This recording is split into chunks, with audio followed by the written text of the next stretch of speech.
Now, President Bola Tinubu's win has been challenged, as we just said, by, through the court by Atiku Abubakar, Peter Obi.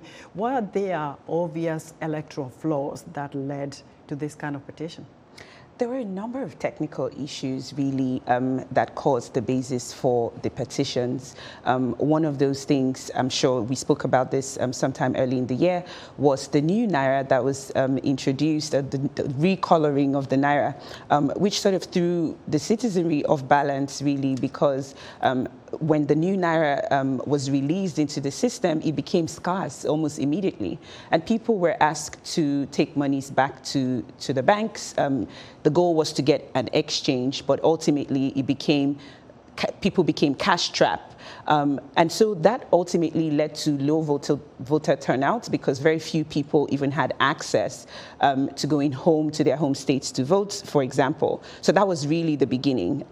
But then when it comes to the election itself, one of the biggest challenges was the issue of the use of the erred, which was the introduction of technology in the elections, where Nigerians were promised that election results would be transmitted live from the polling stations, and that did not effectively happen.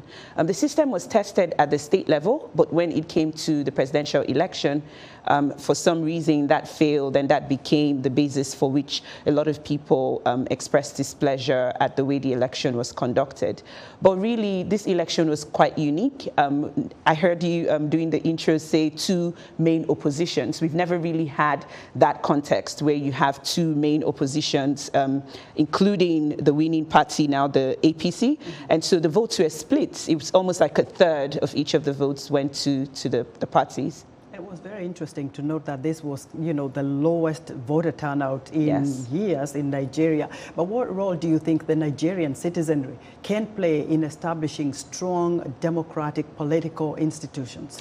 That's a very good question, and it really leads me to the research work that we're doing at the School of Politics, Policy and Governance, which is an institution that really looks at Nigeria's political frameworks. And the research that we're doing in the capstone for the citizens' participation in governance talks about how citizens can hold leaders accountable. When we have effective participation of citizens in governance, what happens is it funnels a large majority of people into the system, into the accountability framework, where everything we do is questioned and fact-checked and looked at by the citizens. And that's what democracy is all about. But there are so many reasons, and Nigeria is always so complex when it comes to analyzing the issues, because we also have socioeconomic challenges. For citizens to ably participate in governance, that has to be funded in a way, whether that is providing incentives to take citizens from one place to the other, or even when it comes to digital participation or participating online, purchasing internet data, for example, is not something that's cheap. So these are just the issues, but really citizens' participation is something that we promote more than often these days. Yeah, well, Nigeria has the highest population in Africa. There is no dispute about that. But what does a President Bola Tinubu's scorecard look like, especially when you think about securing Nigeria from Boko Haram and other insurgents? We saw him, taking lead with the ECOWAS, condemning the coups and trying to kind of put those guys back together. But what about security in Nigeria itself? President Tinubu has had quite a good start, I would say.